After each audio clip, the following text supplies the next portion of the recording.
Hello. അപ്പോൾ എല്ലാവർക്കും ഈദ് മുബാറക്. കുറച്ച് ലേറ്റായി പോയി കേട്ടോ.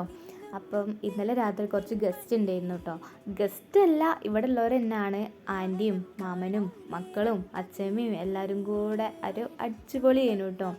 അങ്ങനെ ഇവർ ഞാൻ ക്യാമറയൊക്കെ ഓണാക്കിയപ്പോൾ ഇവർക്ക് ഫസ്റ്റൊക്കെ ഭയങ്കര നാണമായിരുന്നു കേട്ടോ. പിന്നെ അത് ഓക്കെ ആയി വന്ന് അങ്ങനെ ഫുഡൊക്കെ കഴിച്ച്. അപ്പം മാമ പറഞ്ഞുകൊണ്ടിരിക്കുന്നത് എന്താണെന്നറിയോ, പൂള കണ്ടപ്പോൾ ഞാൻ മറ്റേ പൂളേൻ്റെ കുറച്ച് ഡയലോഗ്സ് അടിച്ചില്ലേനോ, ഇവിടെ പച്ച പൂളയാണ് അങ്ങനെ ഇങ്ങനെ എന്നൊക്കെ പറഞ്ഞിട്ട്, അതാട്ടോ മാമ എന്നോട് ഇങ്ങനെ പറഞ്ഞുകൊണ്ടിരിക്കണേ.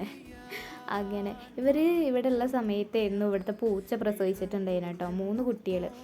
അപ്പോൾ പോയിട്ട് ഇവരിപ്പോഴാണ് കുട്ടികളെ കാണാൻ വരുന്നത്. അതെ, അവർ ഫുഡൊക്കെ കഴിച്ച് നേരെ കയറിയത് മേലോട്ടാട്ടോ. അപ്പം മേലെയാണ് പൂച്ചക്കുട്ടികളെ ഇട്ടത്. അവിടെ ഒരു ഉപയോഗിക്കാത്ത റൂമുണ്ട്. അപ്പോൾ താഴെ ഇട്ടാൽ നായ്ക്കളെങ്ങാനും പിടിച്ചാലേ വെച്ചിട്ടാണ് മേലെ കൊണ്ടുപോയിട്ടോ. നേരെ ഫുഡ് കഴിച്ച് അപ്പം തന്നെ ഇവരിതാ മേലോട്ട് ഓടിക്കുന്നത്. 3 കുട്ടികളാട്ടോ, 3 ഒരേപോലത്തെ കുട്ടികൾ. വേറെ ഒരു വ്യത്യാസമില്ല, ഒക്കെ ഒരേപോലെ.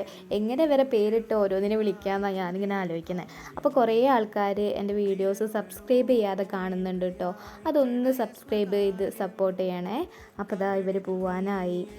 ഒരു 9:15 ആയപ്പോഴാണ് കേട്ടോ അവർ പോകുന്നത്. അപ്പോൾ ഇതാ ടാറ്റ. ഒരാൾ ടാറ്റ എന്ന് അടുത്ത എളുപ്പം തരും കേട്ടോ. ടാറ്റ, ബൈ.